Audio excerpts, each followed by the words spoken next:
vemos que al hacer estas cosas para la aprobación del hombre es una motivación inapropiada. Yo he visto hasta en iglesias que hay veces los pastores hablan de el tal hermano y con nombre propio dio tanta ofrenda, ¿no? Y cosas así, o sea, no está bien, ¿verdad? Es bueno que nosotros tengamos en cuenta, hermanos, que el Señor recompensa lo que nosotros hacemos para su gloria, no para la gloria del hombre. En Mateo 6:2 vemos que los fariseos pensaban que el hacer sonar una trompeta haría efectiva su oración y ayuno. ¿Sí? En Mateo 6:3 vemos que los fariseos consideraban la limosna, la oración y el ayuno como las expresiones principales de una vida recta.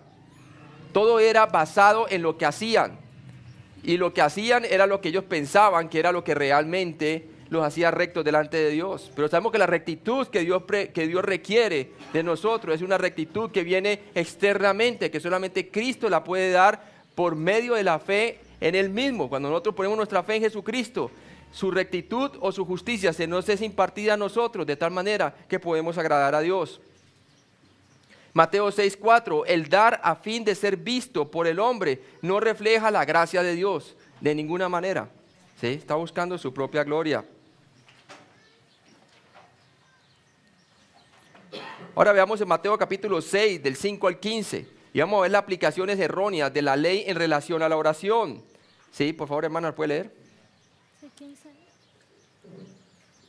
Y cuando ores, no sea como los hipócritas, porque ellos aman el orar en pie en las sinagogas y en las esquinas de las calles, para ser vistos de los hombres. De cierto os digo que ya tienen su recompensa. Mas tú, cuando ores, entra en aposento y cerrada la puerta, ora a tu Padre que está en secreto, y tu Padre que ve en lo secreto te recompensará en público. Y orando, no uséis vanas repeticiones como los gentiles, que piensan que por su palabrería serán oídos. No os hagáis pues semejantes a ellos, porque vuestro Padre sabe de qué cosas tenéis necesidad, antes que vosotros le pidáis. Vosotros pues oraréis así: Padre nuestro que estás en los cielos, santificado sea tu nombre. Venga tu reino, hágase tu voluntad como en el cielo, así también en la tierra. El pan nuestro de cada día, dánoslo hoy, y perdónanos nuestras deudas, como también nosotros perdonamos a nuestros deudores.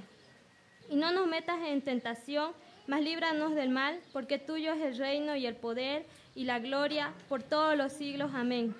Porque si perdonáis a los hombres sus ofensas, os perdonará también a vosotros vuestro Padre Celestial. Mas si no perdonáis a los hombres sus ofensas, tampoco vuestro Padre os perdonará vuestras ofensas. Entonces vemos claramente en Mateo 6:5 que los fariseos habían hecho de la oración un acto público para demostrar su rectitud o justicia. En Mateo 6:6 vemos que un aposento privado permitía que un creyente dejara fuera las distracciones del mundo para que pudiera concentrarse en la oración. ¿Sí? El Señor decía que era preferible que uno se fuera a su aposento y en privado hiciera su petición. El Señor no está yéndose en contra de la oración en público, sino de la actitud, el por qué la está haciendo, ¿verdad? Los fariseos hacían largas oraciones para ser vistos por los hombres. Ellos buscaban la atención de los hombres. Y ese era el problema que tenían ellos, ¿verdad? Es bueno que cada uno de nosotros tengamos en nuestra vida diaria con el Señor un momento de pasar tiempo con Él, y quizás a solas en un aposento, en un lugar cerrado, ¿verdad? Que podamos tener tiempo con Él para podernos concentrar en su palabra, concentrarnos en la oración. En Mateo 6, del 7 al 8, vemos que Jesús condenó el uso pagano de los sonidos sin sentido que constituían su lenguaje especial en la oración. Repeticiones, vanas repeticiones. El Señor dice muy claramente que eso no lo debemos de hacer como lo hacen también los paganos, que por su repetición ellos piensan que Dios les está escuchando. ¿Sí? Así era yo cuando no conocía a Jesucristo. Hacíamos vana repetición. En Mateo 6, del 9 al 13, vemos el modelo de la oración. El modelo de la oración. Jesucristo dijo que oraran de esta manera, ¿verdad? Es un modelo. No es para repetirla, como muchas veces en el catolicismo se enfatiza. Repite y repita, y tantas veces repita, entonces Dios le escucha. Es como haga de cuenta que yo le dijera a mi esposa todo el tiempo la misma cosa, ¿verdad? Ay, tan bonitos tus ojos, están lindos hoy. Al siguiente día, ay, tan bonitos tus ojos, están lindos hoy. Se va a aburrir, ¿verdad? Y así es, se está haciendo vanas repeticiones, ¿sí? No es la cantidad de veces que usted repita, porque Dios odia las vanas repeticiones. Es orar, es hablar con Dios, ¿sí? Con lenguaje articulado. Ahora dice aquí básicamente que ellos usaban vanas repeticiones. Y obviamente quería que la gente los viera como que estuviera ellos hablando con Dios, pero en realidad no lo conocían. En Mateo 6:10 vemos que en el contexto de esta petición involucraba el deseo del cumplimiento de las promesas del pacto de Dios para con Israel. Mateo 6:10, por favor, ¿lo lees? Venga tu reino, hágase tu voluntad como en el cielo, así también en la tierra. Ahí está. Ahora es bien importante que nosotros veamos que en Mateo capítulo 6, versículo 9, dice vosotros, hablando de los discípulos, esta oración es para los creyentes. ¿Qué dice allí? Padre nuestro. ¿Sí? Jesús dijo muy claramente que el que no tiene a Dios como Padre, tiene a quién como Padre, el diablo, ¿verdad? Es solamente para creyentes. Enséñanos a orar, Señor. ¿Sí? Ahora, Él empieza mostrando claramente, dice allí en el versículo 10, venga tu reino, ¿cierto? Dice, vosotros pues cuando oréis, Padre nuestro que estás en los cielos. La posición, Él está en el cielo, nosotros en la tierra, debemos de honrarle. Estamos dirigiéndonos a nuestro Padre que está en los cielos. Santificado sea tu nombre. Cuando nosotros reconocemos nuestra posición delante de nuestro Padre, inmediatamente nos estamos separando a Él. Estamos siendo santificados por el poder de su Espíritu, ¿verdad? Estamos siendo apartados para su servicio, ¿cierto? Entonces es importante que nosotros primero tengamos en cuenta que Él está en los cielos y nosotros aquí en la tierra. Él es soberano. Y luego dice allí, venga tu reino, ¿cierto? El contexto es el reino de Israel, ¿cierto? El Señor les prometió un reino. Venga tu reino. Ellos esperaban el reino, ¿sí? Y un día va a venir el reino del Señor, ¿cierto? La primera palabra de Dios dice que hay bendición para aquellos que añoran su segunda venida, ¿cierto? Porque teniendo esa esperanza se santifican a sí mismos, ¿no? Se purifican a sí mismos. Mateo 6:11, la petición para que Dios supliera por las necesidades físicas diarias, demandada dependencia en Él para la vida diaria. Léalo por favor, hermana. 6:11. El pan nuestro de cada día, dánoslo hoy. El pan nuestro de cada día, dánoslo hoy. ¿Sí? No estaban pidiendo por el pan de mañana. Es pidiendo por el pan de hoy. ¿Sí? El pan de hoy, el pan de cada día. ¿Sí? Dánoslo hoy. Es bien interesante que el Señor promete suplir nuestras necesidades, no nuestros caprichos. Y eso es importante que nosotros tengamos en cuenta. Ahora, dice allí en Mateo 6:12 que ningún hombre debe esperar el perdón de Dios si no está dispuesto a perdonar a los demás. Por favor, lo lee, hermana. Y perdónanos nuestras deudas, como también nosotros perdonamos a nuestros deudores. Y perdónanos nuestras deudas, así como nosotros también perdonamos a nuestros deudores. ¿Sí? O sea que de la manera como nosotros hemos sido perdonados, debemos de perdonar a las personas, ¿cierto? Y mire la deuda que pagó el Señor. ¿Sí? Es importante que nosotros sepamos que esta oración es para creyentes. De otra manera lo podríamos entender como que el Señor no nos perdonaría los pecados. ¿Sí? Es lo que estás hablando en la comunión. Si yo no perdono a mi semejante, yo no puedo esperar que ya siendo creyente el Señor me perdone o me escuche ahorita cuando yo le digo, Señor, perdóname. Pero si yo no he perdonado al otro, ¿verdad? Siendo creyente, el Señor inmediatamente no me va a dar una buena comunión conmigo. No pierdo la salvación, simplemente me disciplina, me dice, ¿qué estás haciendo allí, Carlos? ¿Verdad? Qué hipocresía, quieres que yo te perdone, pero no eres capaz de perdonarle a tu semejante. Y yo ya te enseñé qué es el perdón, porque tú ya te perdoné tus pecados, ¿verdad? ¿Y cuántos cristianos hay que le han dado lugar a la amargura por no perdonar? Y eso es una raíz de amargura, dicen hebreos, que no dejes que una raíz de amargura crezca porque eso corrompe a todos, ¿verdad? No solamente le daña su vida, sino le puede dañar su hogar, le puede dañar su trabajo. Lo peor que le puede suceder es un cristiano estar amargado por causa de no perdonar. Lea por favor, hermana, Mateo 6, del 14 al 15. Porque si perdonáis a los hombres sus ofensas, os perdonará también a vosotros vuestro Padre Celestial.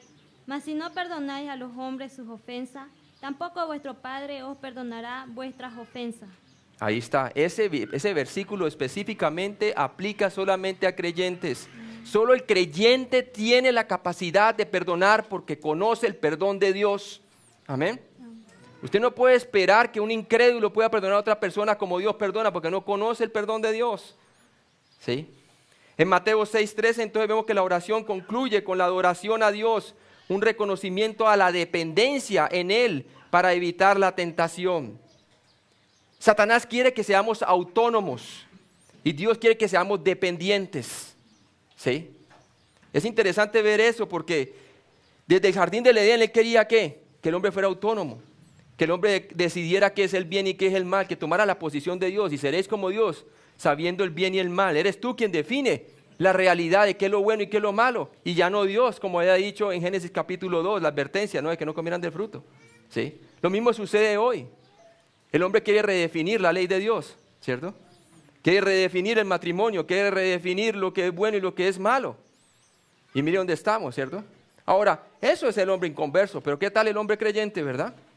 Tiene que tener cuidado porque las mismas tentaciones que tienen ellos, las mismas tentaciones vienen al creyente. En Mateo 6, del 16 al 18, la mala aplicación de la ley en la relación al ayuno. Por favor, lo lee, hermana. Cuando ayunéis, no seas austero, como los hipócritas, porque ellos demudan sus rostros para mostrar a los hombres que ayunan.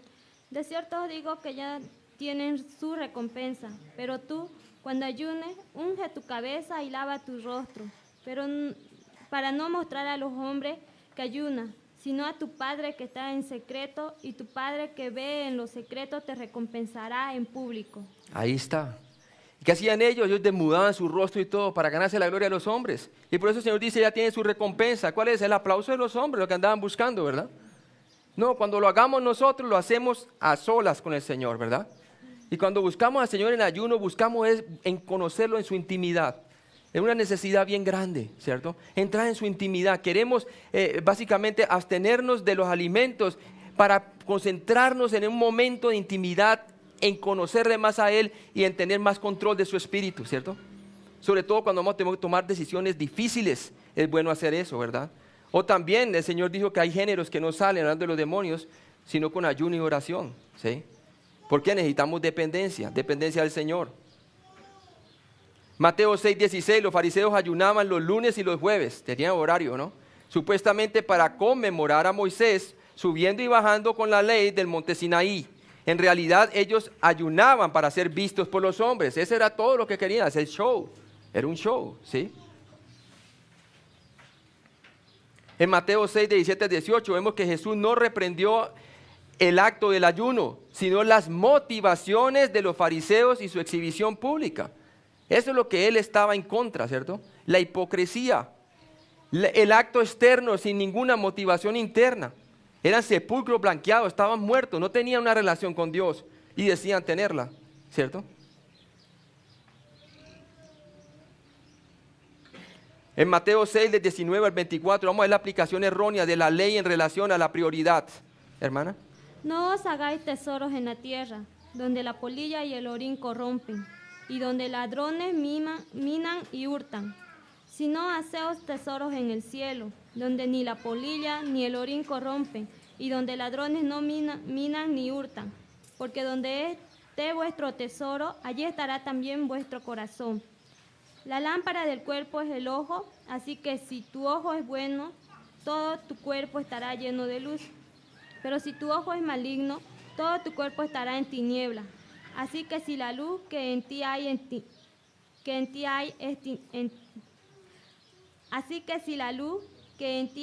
es tiniebla, ¿cuántas no serán las mismas tinieblas? Ninguno puede servir a dos señores, porque o aborrecerá el uno y amará al otro, o estimará al uno y menospreciará al otro. No podéis servir a Dios y a la riqueza. Vemos claramente entonces que en Mateo 6:19, no os hagáis tesoro en la tierra. Nuestro foco debe estar en los cielos, de donde viene la salvación de nuestro Señor Jesucristo, ¿verdad? De allá es donde vino y de allá es donde vendrá para ser completada en la resurrección, cuando venga el rapto de la iglesia, ¿verdad? Entonces todo lo que apunte hacia la eternidad es la manera como nosotros podemos hacer tesoro en el cielo, ¿sí? Quiere decir entonces que se refería a sus propias buenas obras, hechas para recibir la aprobación de los hombres. No hagáis tesoros en la tierra. En Mateo 6:20, haceos tesoros en el cielo. Se relacionaba con el recibir la aprobación de Dios, el Padre, ¿sí? El Padre se regocija cuando traemos a un alma perdida a los pies de Cristo por medio del Evangelio, cuando la persona pone su fe en Jesucristo. Cuando nosotros invertimos nuestra vida en el discipulado de un nuevo creyente, ¿sí? Es cuando estamos atesorando en el cielo, es donde el orín y esto no corroen, ¿verdad? En cambio, el resto se queda aquí en la tierra, hermano, y se va a quemar, porque el Señor va a hacer un cielo nuevo y una tierra nueva, ¿verdad? En Mateo 6:21 vemos que el corazón de una persona sigue su enfoque principal en la vida. El uso de su tesoro, dinero, inversiones, muestra el enfoque de su corazón. Y por eso dice allí, porque donde está vuestro tesoro, allí estará también vuestro corazón. ¿Sí? De la manera como estamos invirtiendo nuestro dinero, habla mucho en dónde están nuestros valores. ¿Sí? Habla mucho en realidad qué es lo que amamos. Eso es la verdad. ¿Sí? Y es bien importante que nosotros sepamos, hermano, que sí debemos de proveer por las necesidades de nuestra familia, pero debemos de pensar también en el reino, ¿sí? En el reino. Porque al fin y al cabo, nuestra familia, si no ganamos a nuestra familia, vamos a ganar nuestra familia pero también para que vayan para el reino, ¿verdad? Y todos tenemos que estar enfocados en el reino, hermano, porque es lo por venir, es lo que permanece. El cielo y tierra la pasarán, dice la palabra de Dios, pero mis palabras no pasarán, ¿sí? Y estuvimos hablando también de la silla bima del Señor cuando Él va entonces al tribunal de Cristo, ¿verdad? Y todo lo que nosotros construyamos sobre el fundamento que es Cristo va a ser recompensado. Hablando de las cosas que son piedras preciosas como símbolo de aquellas cosas que permanecen de aquí y a la eternidad. En Mateo 6:22 vemos el ojo, habla de la percepción. Si el ojo está motivado para acumular luz, verdad, conocimiento de Dios, entonces el cuerpo está lleno de luz, ¿sí? En Mateo 6:23, si ver la luz, la verdad, no motiva el alma, el seguir las tinieblas resultaría aún en mayor oscuridad, ¿sí? Por eso dice allí en 6:23, pero si tu ojo es maligno, todo tu cuerpo estará en tinieblas. Así que si la luz que en ti hay es tinieblas, ¿cuánto no serán las mismas tinieblas? En Mateo 6:24, ¿lo puede leer por favor, hermano? Ninguno puede servir a dos señores, porque o aborrecerá el uno y amará al otro, o estimará al uno y menospreciará al otro.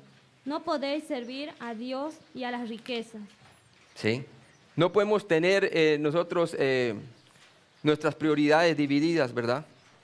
No puede ser. La clave para entender esta sección es la imposibilidad de mantener entonces que lealtades divididas. No podemos ser leales a ambos, hermano, ¿verdad? Porque o amas a uno y aborreces al otro o viceversa. No se puede amar a Dios y a las riquezas. En Mateo 6, del 25 al 34, la aplicación errónea de la ley destruye la esperanza. No hay provecho en la preocupación. Por favor, lo lee, por favor, en el 6:25, por favor.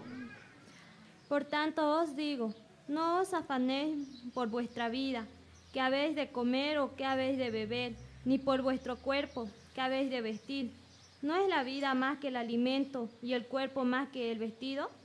Ahí está. Entonces Jesús dio la orden de no preocuparse porque el hombre es incapaz de controlar todo en su vida, ¿sí? La preocupación es simplemente parte de nuestra naturaleza pecaminosa, que queremos tener el control, queremos tener la autonomía, ¿sí? Pero cuando estamos caminando en comunión con el Señor, la preocupación desaparece, porque el Señor reemplaza la preocupación por la confianza. Y cuando nosotros confiamos en Él, sabemos muy bien quién está a cargo de nuestra vida. En Mateo 6:26, el Padre sostiene a los animales indefensos y nos da un ejemplo cómo sostiene la naturaleza. ¿Cuánto más a la cabeza de la naturaleza que es el hombre? ¿Sí? Acuerde que Él colocó que tuviera dominio sobre todos los animales, sobre todo, como dice el Salmo 8, ¿no? Que tú lo has colocado como, ¿qué? Como rey sobre la tierra, ¿verdad? ¿Para qué? Para que gobernara sobre la tierra, gobernara sobre los animales y todo eso. ¿Cómo el Señor, con las aves y las plantas, como vamos a ver, tiene cuidado de ellas? ¿Cuánto más la cabeza de la creación de Dios, que es el hombre, ¿verdad? Léalo, por favor, Mateo 6:26. Mirad las aves del cielo, que no siembran, ni ciegan, ni recogen en granero, y vuestro Padre Celestial las alimenta. ¿no valéis vosotros mucho más que ellas? Muy bien. Mateo 6:27. El preocuparse no puede añadir un solo día a la vida. ¿Puedes leerlo, por favor, hermano? ¿Y quién de vosotros podrá, por mucho que se afane, añadir a su estatura un codo? Nadie, ¿verdad? ¿Quién puede hacerlo? Aunque hoy en día creo que se fracturan las piernas, el hueso, ¿verdad? Y hacen cirugía y le hacen que la persona crezca de estatura. Pero normalmente nunca va a poder añadir su estatura, ¿verdad? Ahora en Mateo 6, del 28 al 30, vemos que Jesús enseñó que si Dios provee para el menor de los animales y plantas, como Él lo hace, Él ciertamente proveerá para los portadores de su imagen. Amén. Léalo, por favor, hermano. Y por el vestido, ¿por qué os afanáis? Considerad los lirios del campo, cómo crecen, no trabajan ni hilan. Pero os digo que ni aun Salomón con toda su gloria se vistió así como uno de ellos. Y si la hierba del campo que hoy es y mañana se echa en el horno, Dios la viste así, ¿no habrá mucho más a vosotros, hombres de poca fe? Ahí está. Hombres de poca ¿qué? Fe. Pero él está hablando a los creyentes, ¿sí ven? Entonces nosotros nos podemos preocupar, nos podemos poner huevos tres ansiosos, hermanos, pero es por la poca fe. Vemos en Mateo 6:31 la conclusión de esta sección. No os afanéis. Viene de merimnao. Es una fuerte provisión. Ese es el griego, ¿verdad? ¿Puede leerlo el 6:31? No os afanéis, pues diciendo, ¿qué comeremos, o qué beberemos, o qué vestiremos? Sí, y dice el 32, porque los gentiles buscan todas estas cosas, pero vuestro Padre Celestial sabe que tenéis necesidad de todas estas cosas. Aún antes de que nosotros supiésemos de aquella necesidad, ya el Señor la sabía, ¿verdad? Y nosotros se la informamos como si Él no, él necesita saberla. Ahora, a Él le gusta que nosotros oremos porque eso crea dependencia, ¿verdad? Pero Él ya la sabía aún antes de que la necesidad apareciera en nuestra vida, ¿sí? Mateo 6:32, una comprensión completa de Dios permite que los creyentes se relajen y confíen en Él para proveer la provisión diaria. Porque los gentiles buscan todas estas cosas, pero vuestro Padre Celestial sabe que tenéis necesidad de todas estas cosas. Muy bien. Ahora dice el contraste. El Señor lo enfoca entonces en las cosas de arriba. Y dice allí en el versículo 33, por favor. Mas buscad primeramente el reino de Dios y su justicia, y todas estas cosas os serán añadidas. ¿Sí ve? El Señor dice, más bien concentrémonos en una cosa para que el Señor se encargue de nuestras necesidades. Buscad primeramente el reino de Dios y su justicia, su rectitud. ¿Sí ve? Preocupémonos más bien para que nosotros estemos viviendo a la altura de nuestra posición en Cristo. Y nosotros podamos entonces, en ese momento, emanar su justicia, su rectitud. Porque de esa manera, de garantía, nos va a quitar la angustia, porque va a suplir todas nuestras necesidades. ¿Sí? Pero ¿qué pasa con nosotros? Nos despreocupamos de lo más importante que nos debemos de preocupar. Y es de buscar su reino, de buscar la comunión y su rectitud. Lo que andamos es buscando la necesidad. Ay, Señor, por favor, ayúdame con esto que ya no aguanto. ¿Sí? Y nos olvidamos de la rectitud, que es lo más importante. Porque ahí está la clave, cuando buscamos primeramente el reino de Dios y buscamos nuestra posición celestial también. Porque el Señor dice que de cierta manera estamos, ¿qué?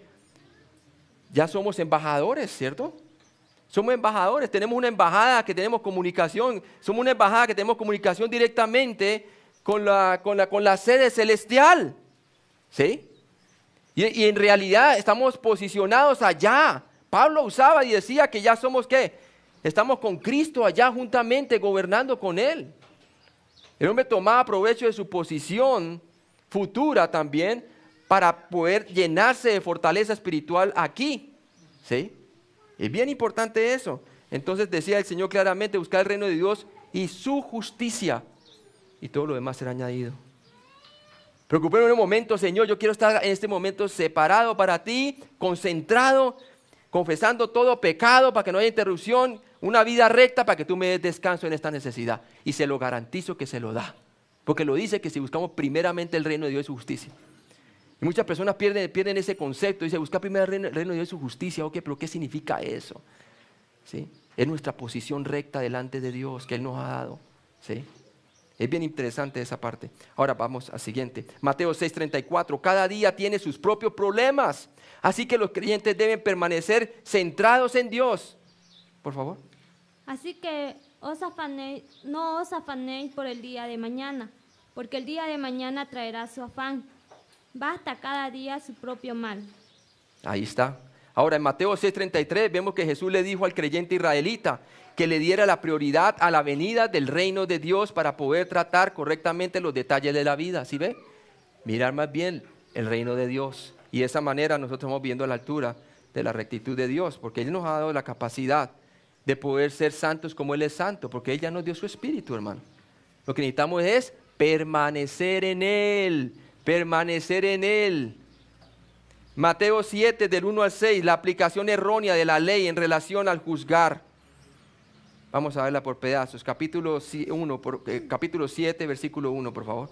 No juzguéis para que no seáis juzgados. En contra de las enseñanzas de los fariseos, Jesús les dijo que no juzgaran la conducta, los pensamientos, la motivación y los intereses de los demás. En Mateo 7:2, los que desean pasar juicio recibirán el juicio de los demás, así como el castigo de Dios. Porque con el juicio con que juzgáis, seréis juzgados, y con la medida con que medís, os será medido.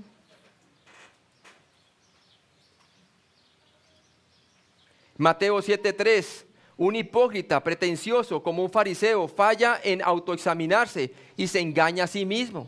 En lugar de examinarse a sí mismo, él comenzaba a examinar a los demás. ¿Y cuántas veces no nos pasa a nosotros así, verdad? Y vamos a ver más adelante, pues, que habla de el que tiene la viga y el que tiene la espiga, ¿no? Y nosotros somos que tenemos semejante viga grandote, no la vemos, y le estamos diciendo a la persona quejándonos que tiene una pequeñita cosita, ¿verdad? Bien interesante eso, ¿no? Entonces, ya lo leímos capítulo 7:3, ¿sí? Por favor. ¿Y por qué miras la paja que está en el ojo de tu hermano y no echas de ver la viga que está en tu propio ojo? Ahí está, hermano.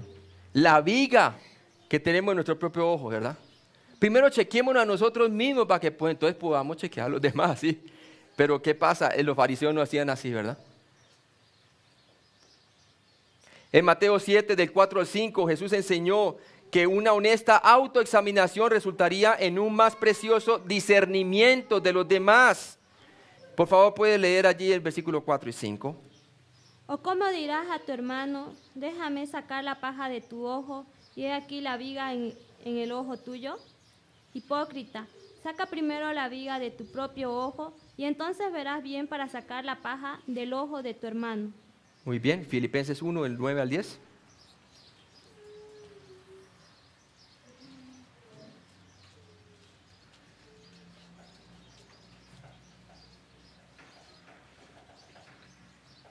Y esto pido en oración, que vuestro amor abunde aún más y más en ciencia y en todo conocimiento, para que aprobéis lo mejor, a fin de que seáis sinceros e irreprensibles para el día de Cristo, llenos de frutos de justicia, que son por medio de Jesucristo, para gloria y alabanza de Dios. Ahí está, muy bien, perfecto. En Mateo 7:6 vemos que Jesús discernió que los fariseos rechazarían estas verdades. 7:6.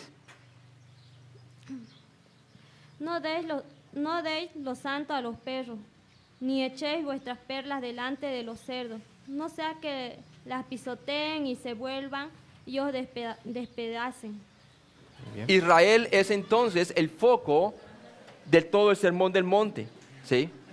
Entonces vemos, por ejemplo, en las instrucciones de finales de Mateo 7, del 7 al 29. Mateo 7, del 7 al 11. Por favor, lo puede leer.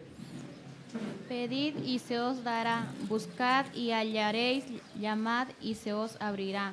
Porque todo aquel que pide, recibe, y el que busca, halla, y al que llama, se le abrirá.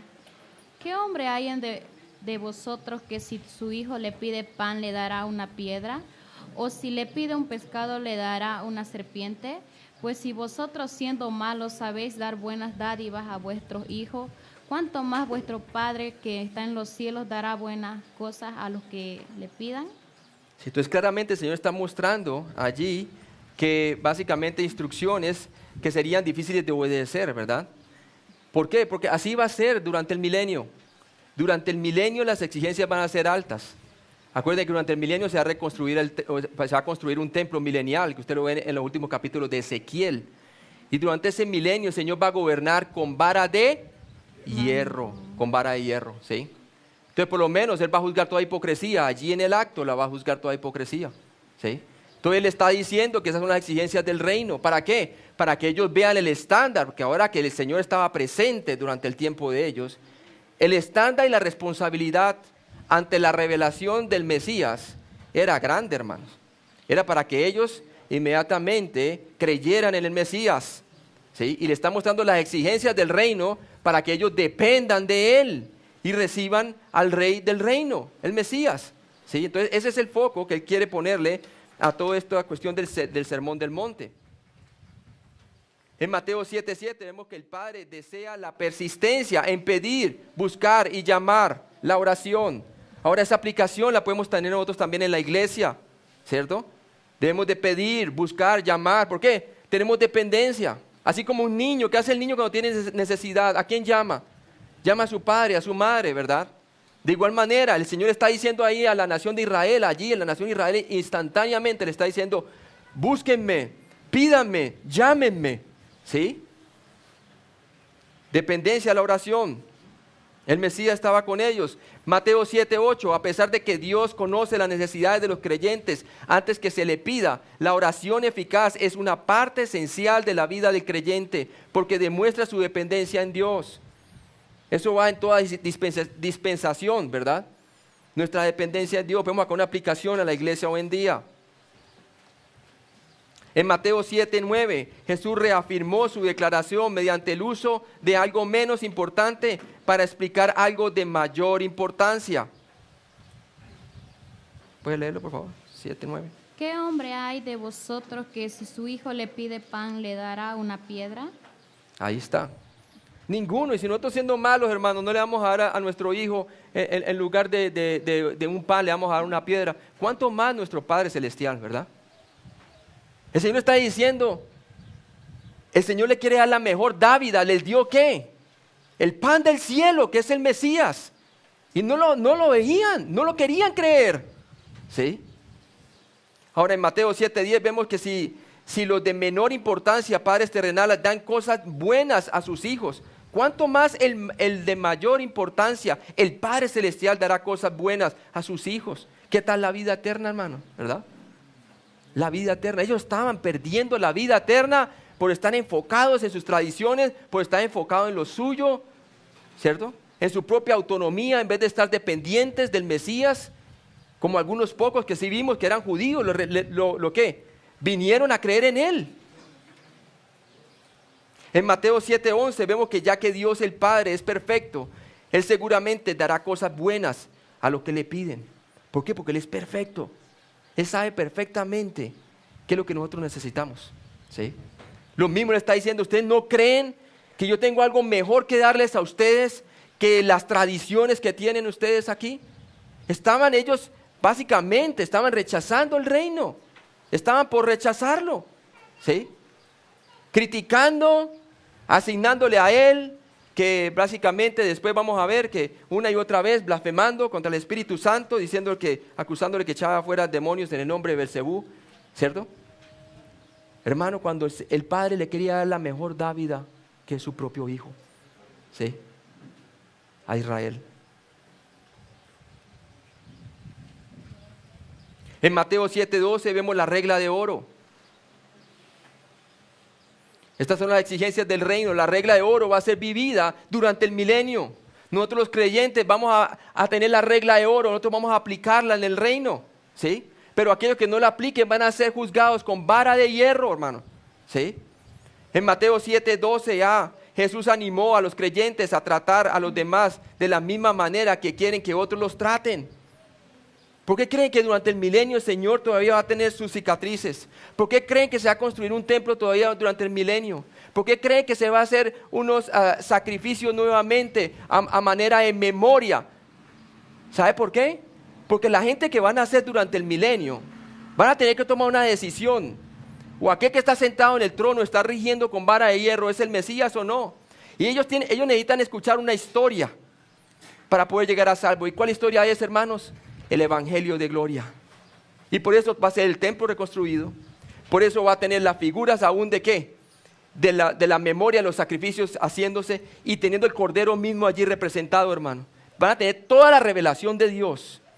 ¿Para qué? Para ser salvos, hermano. Para ser salvos. Pero vamos a ver que aún así, a lo último del milenio, van a haber unos que se van a reunir en contra de Él.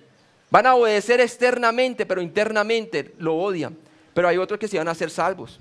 ¿Sí? Es bien interesante mirar eso. Entonces Mateo 7, 12a, miremos la regla de oro aplicada durante el milenio y también se debía aplicar porque todavía ellos no habían rechazado el reino, para que se aplicara ahí mismo también. Jesús animó a los creyentes a tratar a los demás de la misma manera que quieren que otros los traten. Por favor, ¿lo lees?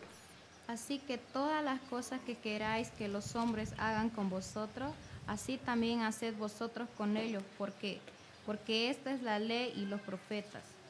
Así es, la ley y los profetas. El Señor va a utilizar la ley y los profetas para traer gran convicción. Y la está utilizando allí con los fariseos. Para traerle gran convicción de que el reino de los cielos se había acercado. ¿Sí? Igual convicción va a traer entonces, ¿cierto? Cuando venga el reino milenial. ¿Por qué? Porque va a estar ahí, ellos van a estar ahí presentes. Y es más, hasta antes del reino milenial.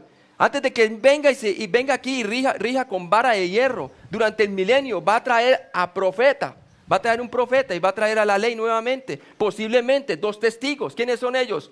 Moisés y Elías, para mostrar que la gente vuelva nuevamente ¿a quién? Por medio de las señales, crean el evangelio, porque ese era el propósito de las señales. Mateo 7, 12b. Vemos que esta enseñanza del amor viene de la gracia y resume las enseñanzas de la ley y los profetas. En Mateo 7, del 13 al 23, Jesús usó contrastes para ilustrar este concepto del amor. Amor perfecto que Él estaba dando y amor perfecto que Él dará cuando esté en el reino milenial. Mateo 7, 13, las 2 puertas no llevan al mismo destino. Por favor, la lee. Entrad por la puerta estrecha, porque ancha es la puerta y espacioso el camino que lleva a la perdición, y muchos son los que entran por ella. Muy bien. En Mateo 7:14, en este contexto, la vida se refiere al reino de los cielos. Jesús se lo está ofreciendo. La puerta angosta es el reino de los cielos que Jesús se lo está ofreciendo. Y Él es la puerta para que entren a ese reino. Él es el rey. Si reciben al rey, entonces hay una recepción, hay un reino que viene, ¿verdad? Pero si no, entonces el reino sería pospuesto. Y fue efectivamente lo que sucedió, como lo vamos a ver más adelante.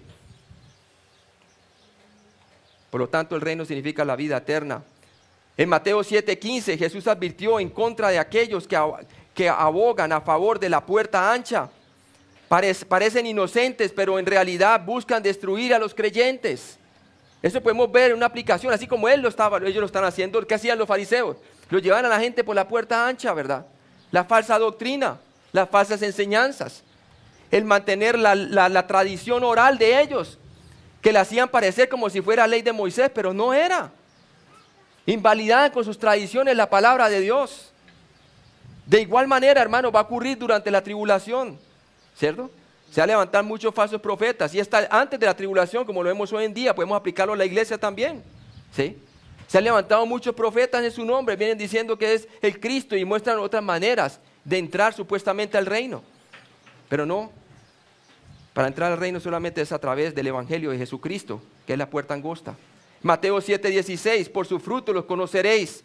Es una referencia a las características de los falsos profetas. El contexto está hablando de los falsos profetas, de las falsas enseñanzas. El fruto de un falso profeta no era su apariencia externa. Los falsos profetas se asemejaban a cualquier otra oveja. ¿Sí? Se asemejaban. porque se vestían como hombres de piedad, demudaban su rostro como vimos, para demostrar su ayuno, hacían tocar trompeta para demostrar sus ofrendas, ¿verdad? El fruto de un falso profeta era su enseñanza. Un creyente discierne a un falso maestro comparando su enseñanza a la palabra de Dios y encontrando el error. Y lo más importante para descubrir un error es contexto, ¿sí? Como aquí el contexto es Israel, la nación, el reino, ¿sí? Y el reino futuro que está por venir. Todavía no le han rechazado. El Señor lo está presentando como algo que iba a suceder si lo recibían a Él como rey. Mateo 7:17, por favor, ¿lo puedes leer? Así, todo buen árbol da buenos frutos, pero el árbol malo da frutos malos. Ahí está. El discernimiento debe basarse en la calidad de las palabras pronunciadas. Las malas palabras o enseñanzas equivalen al mal fruto. No podemos esperar que de un mal fruto salga un buen fruto, ¿verdad? Si el palo es malo, el fruto por lo tal es malo, hermano. ¿Sí? No podemos esperar también de que de un buen palo salga mal fruto. No va a salir buen fruto. ¿Sí? Mateo 7:18. El buen fruto proviene solo de un buen árbol. La verdad solo viene de alguien que sabe y enseña la verdad. De alguien que la ha conocido. Alguien que la está viviendo. ¿Sí? Es bien importante saberlo porque hay muchas personas que usan el nombre de Jesús, pero no lo conocen. Acuérdense, como hablaba Brett, que hay muchos que en su nombre van a decir, ¿verdad? En Mateo capítulo 25, en aquel día me dirán muchos, en tu nombre echamos fuera demonios, apartados de mí que nunca os conocí. Utilizaron su nombre, pero nunca le conocieron.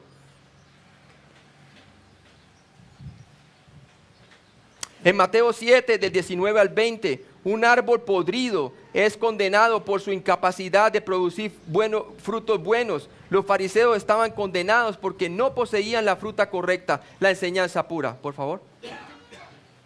Todo árbol que no da buen fruto es cortado y echado en el fuego. Así que por sus frutos lo conoceréis.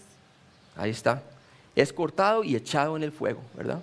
Ahora, ¿de qué nos habla también allí, hermano? Así va a ser durante el reino milenial.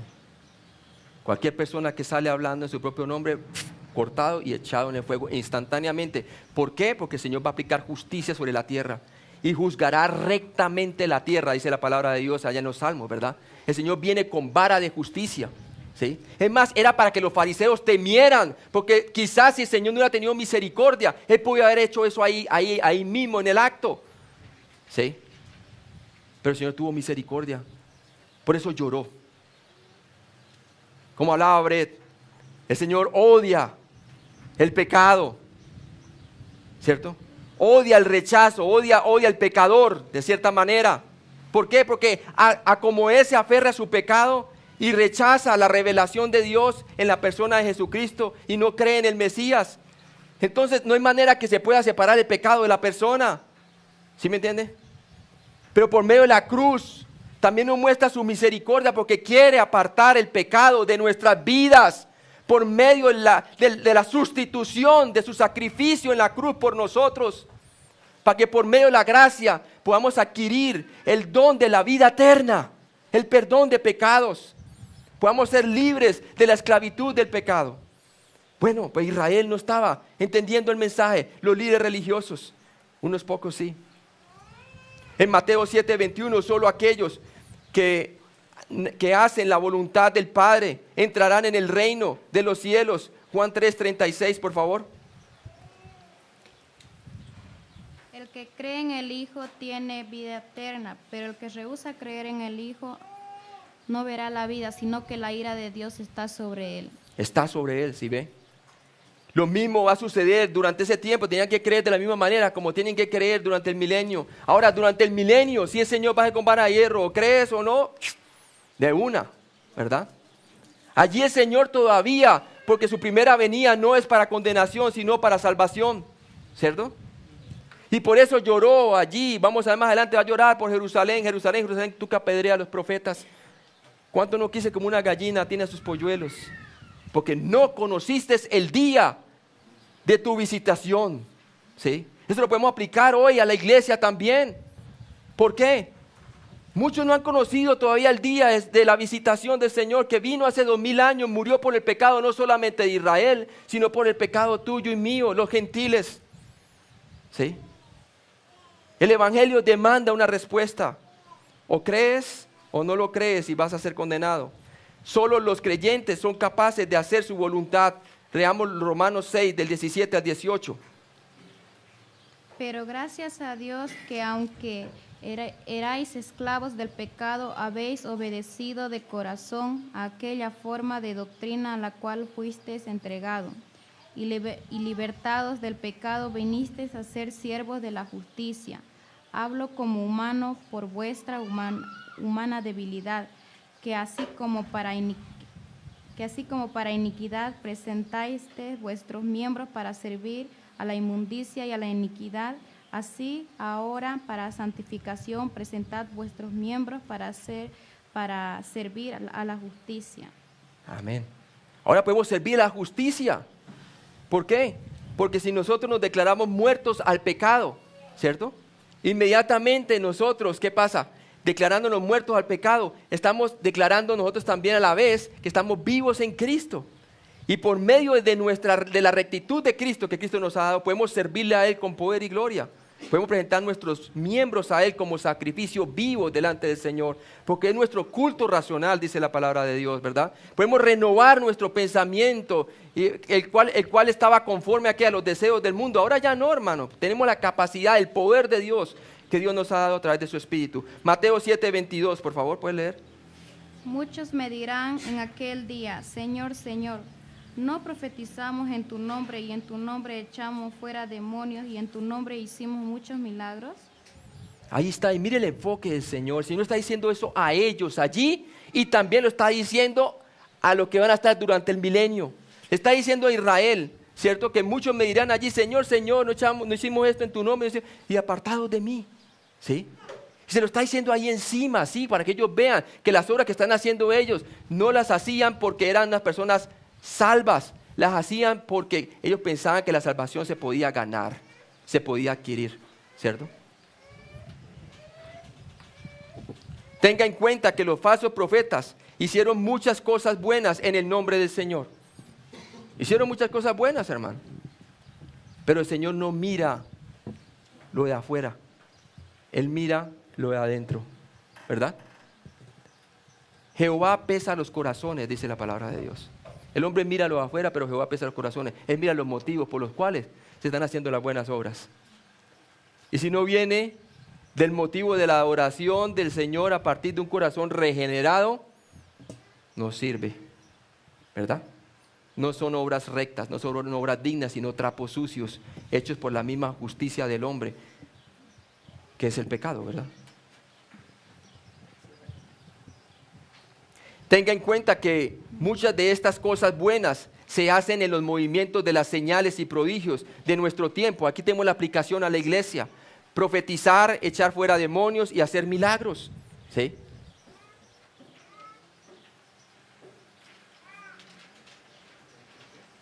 Lo mismo va a ocurrir durante la tribulación, ¿verdad? Muchos falsos profetas se han levantado, van a hacer milagros, y si fuera posible, ¿engañarían a quién? Aún los creyentes. Hoy en día lo podemos ver, hay muchos creyentes que están siendo engañados, hermano. Yo no creo que todos los creyentes que están yendo al movimiento carismático, que todos no fueron salvos. No podría decir eso. Pero sí muchos no son salvos. Y hay otros que son creyentes, hermano. Y hay que rescatarlos, ¿verdad? La única manera de rescatarlos es volviéndolos ¿a dónde? A la Escritura.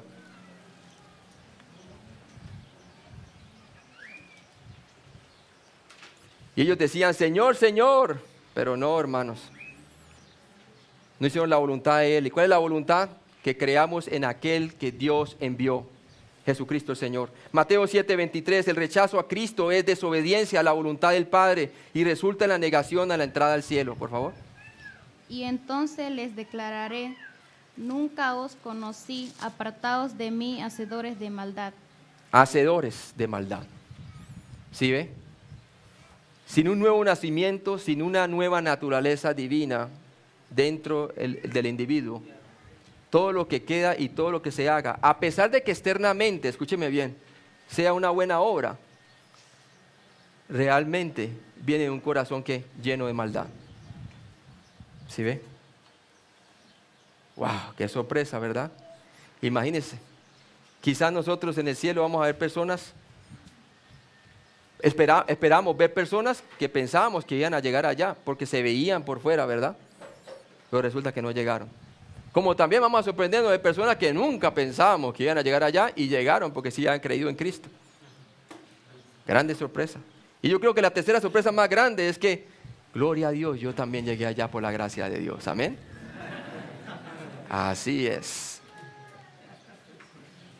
Note que Jesús no dijo a estos individuos que Él los conocía y luego se olvidó de ellos, sino que Él nunca los había conocido. Nunca fueron una de sus ovejas. Así como los fariseos, ¿verdad? No lo conocían a Él, estaba aplicando directamente a Israel. En el reino milenial van a haber muchos también, hermano. Y muchos que van a querer entrar al reino, pero el Señor va a dividir, ¿qué? Los unos de los otros, ¿verdad? Los creyentes de los incrédulos. Y solamente los creyentes van a entrar y los incrédulos se quedarán. Las actividades religiosas no proporcionan la rectitud o justicia necesaria para entrar en el reino de Dios.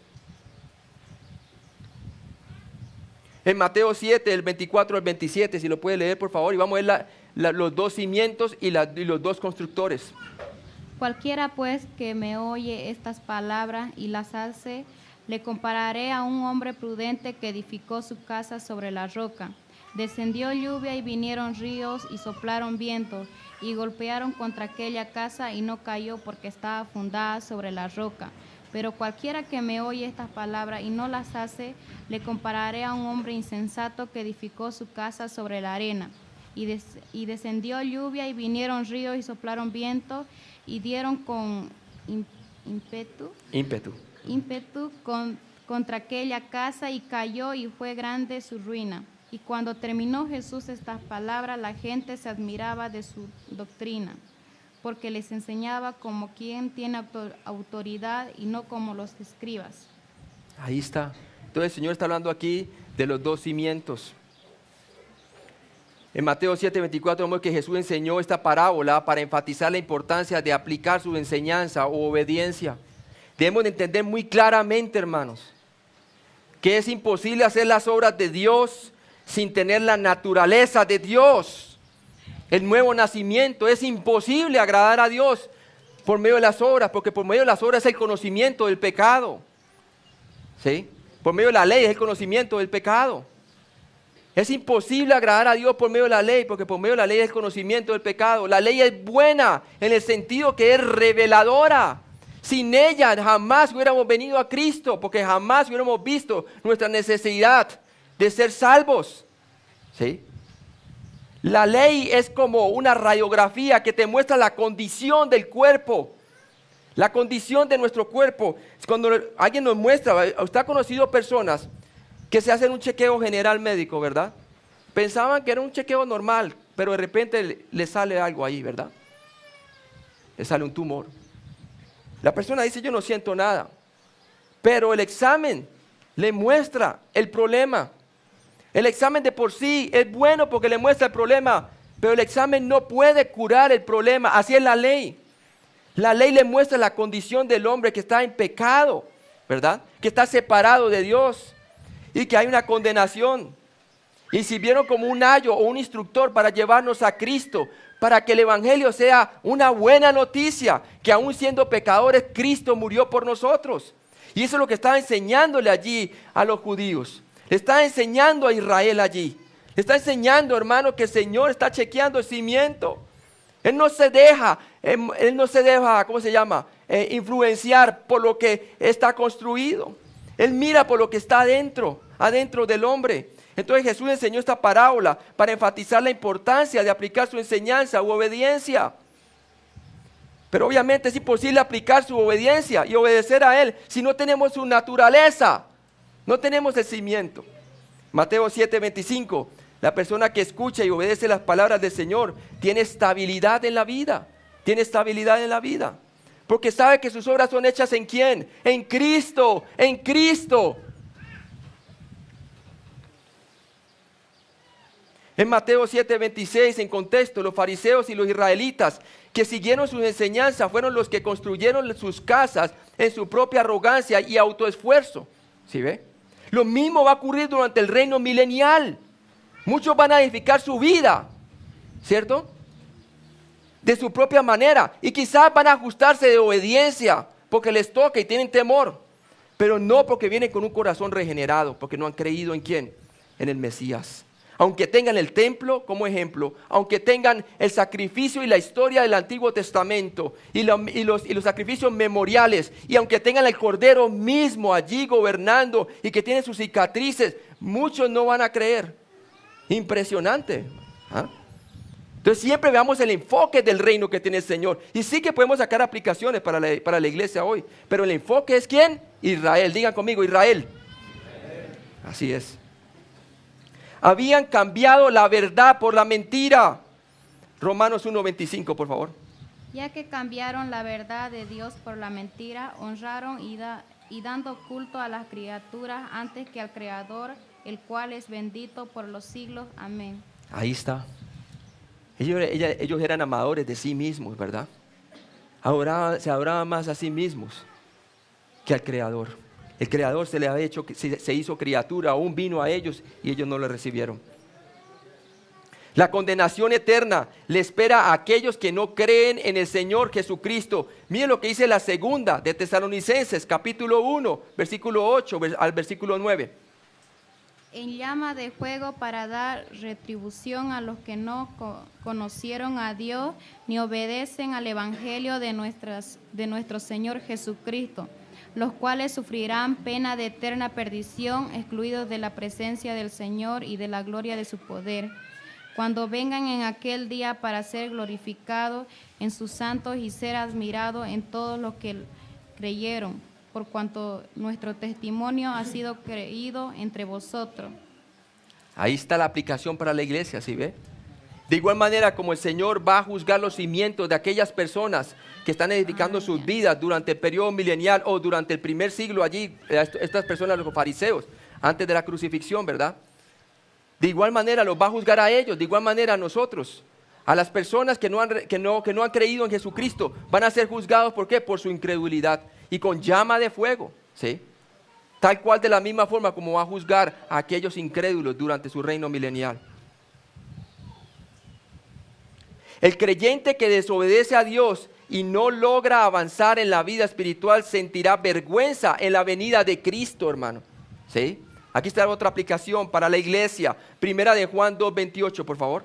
Y ahora, hijitos, permaneced en Él para que cuando se manifieste tengamos confianza, para que en su venida no nos alejemos de Él avergonzados. Avergonzados, ¿sí? Él nos admite a su reino porque la salvación no dependió de nuestras obras, pero podemos entrar avergonzados, ¿verdad? ¿Sí? Ahora para Israel dice, y será llorar y crujir de dientes, ¿sí? Porque va a gobernar ¿con qué? Con vara de hierro y viene con fuego y a acabar con toda la incredulidad. Hermanos, ¿cuántos de ustedes creen que uno ve que el mundo está de patas arriba, ¿verdad? Pero el Señor va a venir a hacer justicia con vara de hierro. ¿Cuántos los creen? Amén. Mateo 7:27, por favor, ¿lo puedes leer? Y descendió lluvia y vinieron ríos y soplaron vientos y dieron con ímpetu contra aquella casa y cayó y fue grande su ruina. Fue grande su ruina. Finalmente Dios les va a destruir su hipocresía. Dios va a juzgar la hipocresía. ¿Sí?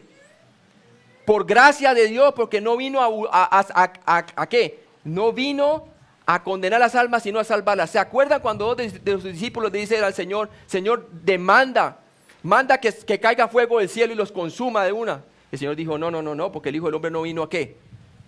A perder las almas, sino a salvarlas, al salvarlas. Pero un día sí lo va a hacer así. Tanto ellos entendían que todas estas parábolas y todo esto se referían al reino, ¿verdad? Por venir. Y claro que tiene aplicación para la iglesia. Pero el principal foco es ¿quién? Israel. Es la única manera de poder entenderlas. Entonces vemos que Jesús advirtió a aquellos que seguían la interpretación de la ley de los fariseos, que confiaban en un sistema religioso tan inestable como la arena. Lo iba a llevar a la destrucción. Así va a ocurrir también durante el milenio. En Mateo 7, del 28 al 29, ¿lo puede leer por favor, hermana? La enseñanza de Jesús asombró a sus oyentes. Y cuando terminó Jesús estas palabras, la gente se admiraba de su doctrina, porque les enseñaba como quien tiene autoridad y no como los escribas. Ahí está. Enseñaba como quien tiene autoridad y no como los escribas. ¿Sabe por qué también Jesús tenía autoridad? Porque lo que decía lo vivía. ¿Sí? Ellos no. Ellos decían, pero no lo hacían. Ponían cargas más, con sus tradiciones de hombres, colocaban cargas más tan pesadas que ni ellos mismos las podían llevar, dice la palabra de Dios. Eran ciegos que guiaban a otros ciegos. ¿Sí? No se dieron cuenta que había uno mayor que Salomón allí. Hermano, Salomón fue un hombre que no hubo sabio como él, ¿verdad? Pero hubo un problema en Salomón. Salomón no pudo vivir a la altura de su sabiduría. Jesucristo sí. Amén. Jesucristo vivió a la altura de su sabiduría. Y le estaba demostrando muy claramente a ellos que Él era el Mesías y habían de recibirle como Salvador. En Mateo 7:28, el tiempo imperfecto se admiraba, expleso, indica que se mantuvieron muy sorprendidos por algún tiempo. En Mateo 7:29 vemos que la razón de su asombro era la autoridad de la enseñanza de Jesús, que era tan radicalmente distinta a la enseñanza de los fariseos, totalmente diferente.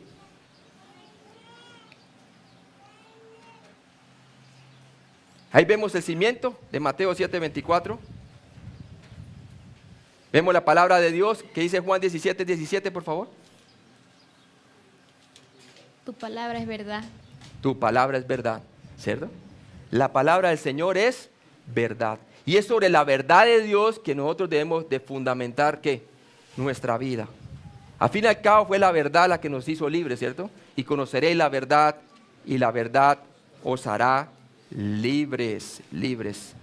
¿Ok? Entonces usted ve allí, hay una distinción entre la verdad y la mentira. Hay una distinción entre el carácter de Dios y el carácter de un falso Dios. Hay una distinción entre la persona de Dios y la persona de Dios real que Jesús manifestaba a la persona de Dios que los fariseos estaban mostrando, ¿verdad? La persona que los fariseos estaban mostrando era una persona de Dios, un Dios que no era misericordioso, un Dios que hacía acepción de personas, un Dios que era elitista, ¿verdad? Mientras el Señor Jesucristo mostraba que era un Dios de toda misericordia. Y el temor a Dios, la palabra de Dios, el principio de la sabiduría es el temor a Dios. Los insensatos desprecian la sabiduría de Dios. Sí. Entonces ahí le toca ya al hermano, creo. ¿Sí? Sí. Muy bien. ¿Quiere levantarse por un minuto o dos mientras cambiamos aquí el PowerPoint? Gracias, hermano.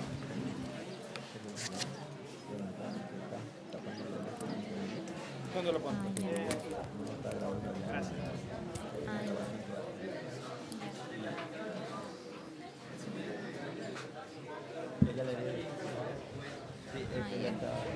Estaba el micrófono arriba. Ah, ya.